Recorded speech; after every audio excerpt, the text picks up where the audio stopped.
Alrighty, Sharp Customs, we are rolling. Another one. We put out a little short today. You saw it, the 51 Ford. I drove it up on the guy's trailer for him. Pulled out of here nice. We got everything working good. We got the cooling system working good. Good oil pressure, running good. Now he's just basically got to wait to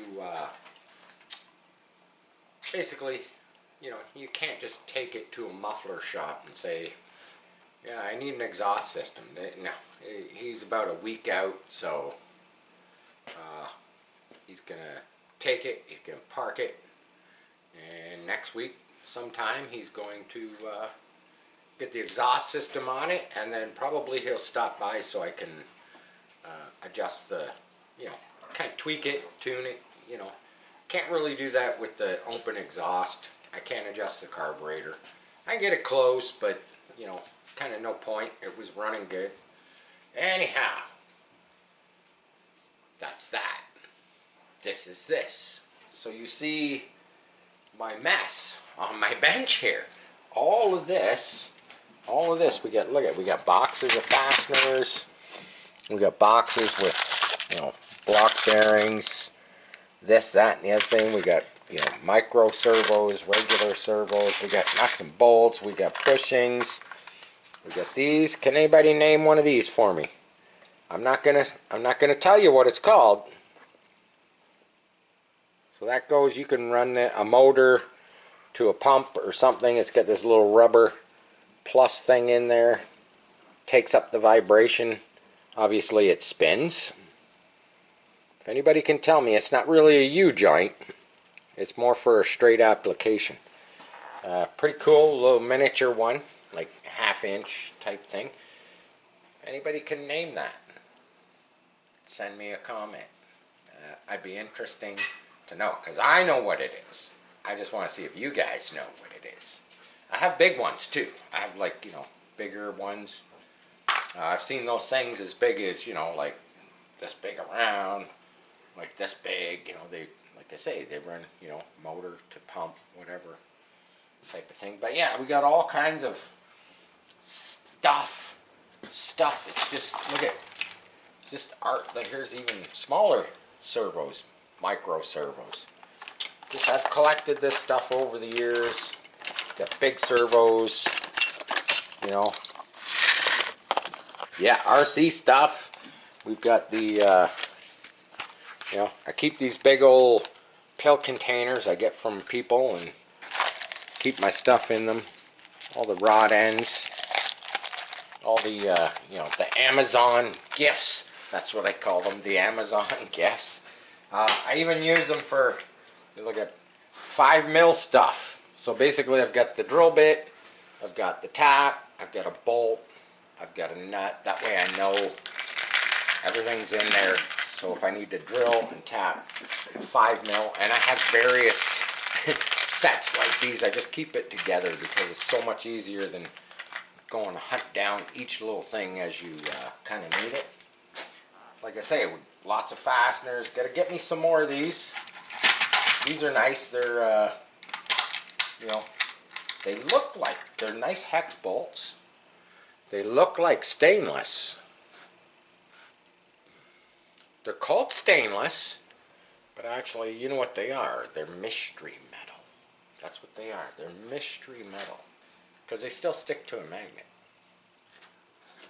There you go. There's a magnet on the back of this. Oh, and it proves me wrong. That's wild. It's the magnet.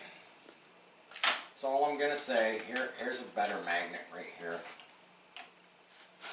See? There's a better magnet. See, it sticks to it. So it's got some stainless in it. But, yes, still mystery metal. But I love these little fastener kits. They're awesome. Stuff like this. Look at this. Check this out. You know what that is? That's a skateboard. That's a skateboard wheel. 608 bearing. I'm gonna show you something in a little bit. Mosquito.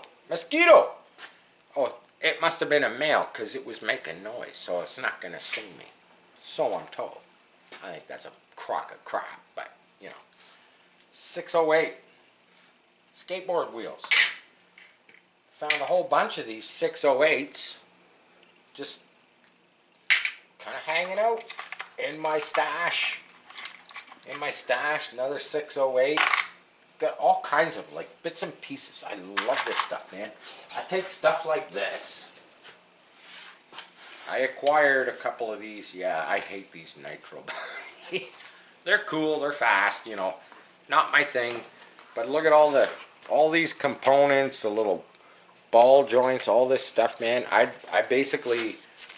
just scavenge, you know. I usually acquire this kind of stuff in you know, trade. I trade stuff, RC stuff, and yeah, acquire stuff like this, and you know, motors. Well, I ain't doing nothing. You know, shocks, kind of weak, kind of useless. But all the little ball joints and stuff like that, you know, all the servo mechanisms, I love that stuff, man. You know, put it in my arsenal of just RC stuff. And of course today I got a mess going on this table, which is a lot heavier. Well, none of this stuff. That was a different job. But I got pieces of aluminum. Got a little electric motor here, which I have an idea for the 34 coupe project. Spindle. Just it's all, yeah. The RC stuff is kind of scattered. Got my scroll saw out because I was cutting some wood for the 34. Now we're gonna scoot over to the 34. Before I jump right at the 34, as you can see right there, I have a Chevy pickup body sitting up there because I still have a few of those. Things kicking around, and you know, if they're upstairs, they're getting, oh, look at that. They're getting pretty dusty, but anyhow, I had somebody contact me locally, believe it or not, like within, you know, 20 miles of my city. And basically I brought it down because he said, yeah, he wants one, but he'd like the windows cut out of it. So I figured, what the heck, I'll bring it down so I don't forget. So yeah, I think he's gonna come next week. He's gonna message me, come next week, pick up the body. He wants one of these. Showed him the GT40 bodies, showed him the coupe bodies, but no, he was adamant on a 50s Chevy style. So here we go. I have done a ton of work on this week. You know, in between getting that 51 Ford out, I'm going to reach in here. Hopefully I can get it. Everything should be live. As long as I've been having issues today, for some reason I've been having issues with batteries. And yeah, the dog's barking. Yes, you can see I've got the grill mounted. I've actually got steering arms. We'll pull the body off of it after as you can see, I got the ripper cord. Let's see if it goes.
kind of getting smoked out in here. But there you go. She's a runner. She's a runner. I should throw on the exhaust fan. I wasn't gonna run it that long. I was just gonna do a, quick little scoop. It's no speed demon. But let's put her up here. Let's have a little look. Let's have a little look. I've done quite a bit of stuff. I've got the steering, the throttle, and the brake servo sitting right there. I'll fire it up so you can see this is a bicycle brake caliper. The disc, I actually made the disc out of stainless steel. And there you go. You can see the drivetrain, everything moving. And then I hit the brake. Pulls this lever.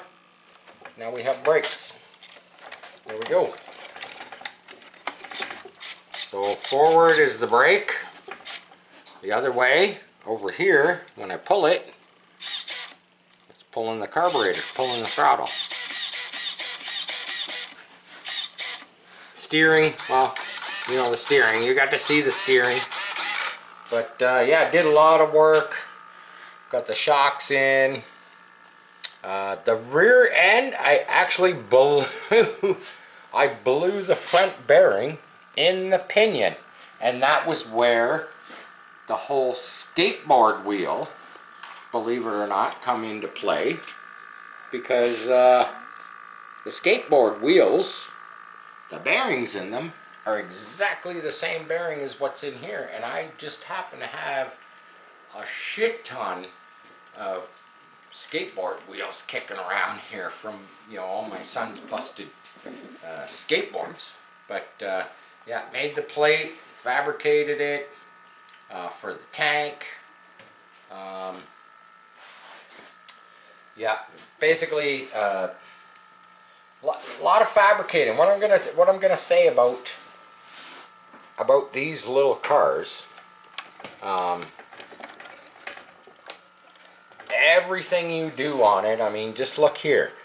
Look here. Look here. Look here. Everywhere you look, there is drilling and tapping. Like everywhere. You look at the fasteners. You start to count all the little, all the little fasteners. All of these fasteners that are in this, they are all drilled and tapped. And sometimes you have to take things apart in order to, to drill and tap them. And it's kind of a pain in the butt, because sometimes, it'd be nice if you could just do it all right here, right now, not move anything. But no, sometimes you have to take a whole bunch of stuff apart just so you can drill and tap, because you need a few, few fasteners here and there. All this steel stuff. Like I said, I think I said it before, the motor mount brackets, the fakie motor brackets, these brackets that I made for up front here to hold the grill. The grill actually has a piece of plywood glued in behind it, and it's drilled and it's tapped, of course. And I got two bolts going through a crossbar, which are drilled and tapped in the sides, and these little pieces of sheet metal, well, it's not sheet metal, it's like 1/8, sticking out the ends here. These are going to be the bumperettes, or the bumper horns, kind of whatever you want to call them. But yeah, so a lot of little finessing doing this stuff. I'm going to try and incorporate the headlight mount, everything all off this one front section that kind of holds the grill shroud. I think that's kind of neat. I could put some fakie bars going back to the firewall. I probably will, because that's kind of got some buzzing from the servos. The blower, I'm surprised the blower stayed on there, because literally it's just sitting there. It's kind of forced on there. I'm gonna unplug the battery. Get rid of that annoying buzz. But yeah, kind of cool. Yeah, got the fuel system. This thing freaking put the fuel tank on there and primed it and pulled it over. The thing fired right up. The needle, I only got one needle setting on here. It could sounded a little boggy there when I was running it, so that could that could need tweaked a bit. But yeah, that blowing that bearing out of the front of this grinder, because that's what it is. It's a grinder differential. Maybe, you know, hey, that grinder had 1 million miles on it, so I'm gonna say its time was up. Yeah, it got all sloppy and floppy, and all the ball bearings kind of fell out on the table, and actually a couple went in my boot. But I wish I could show you the drive shaft, but you've seen the drive shaft in the other videos. How I put the disc, the disc on the front there was kind of had to make an aluminum piece for the disc to fit on that was big enough to go over that, you know, the drive shaft collar. And then basically it's like set screws and set screws and set screws. Like I say, more drilling, more tapping. You know, because it's like you literally have to take the caliper off. You got to undo the disc. You got to slide the disc back to get at the set screws that actually hold the drive shaft, you know, to the clutch shaft. What are you gonna do, eh? You know, like the back. Oh, it's simple. You know, it's simple. 2 little set screws. Yeah, these grinder rear ends. You know what? They move around a bit, but I'm telling you, they work. They work great. I don't even have grease in this one yet. Look, I even incorporated a grease nipple, so I can fill this. I can fill this up with grease. Now my stabilizer bar here is supposed to hold this, kind of to do 2 things. Basically, it's the panhard bar, and it's to kind of prevent that from, you know, slopping kind of too much. The shocks I think are at just a little too much of an angle. We do have, you know, we got some suspension. We got some suspension here. You don't need much. Hey, this is a big boy toy, man. It's a big boy toy. We got more things to incorporate. You know, I'm actually pretty stoked on this this pipe, because I don't find it that loud. You know, I thought for sure it would be, you know, like a 2-stroke. It sounded like a chainsaw. It's actually not that loud.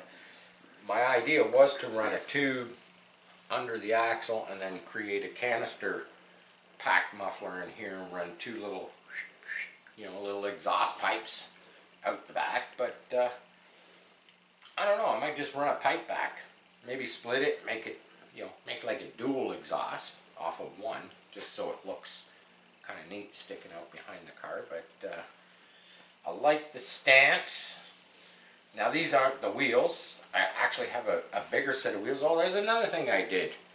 I made these wheel adapters, because I had to go to the 12mm shaft to a 1/2 inch inner diameter on the wheel hubs themselves.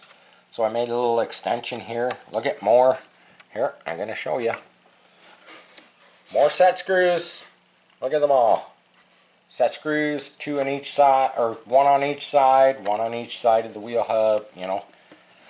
×4, you know, more drilling, more tapping. That was after I spent a whole bunch of time the other day creating these little adapters and trying to make them so perfect that, you know, when I slid them on there, everything turns.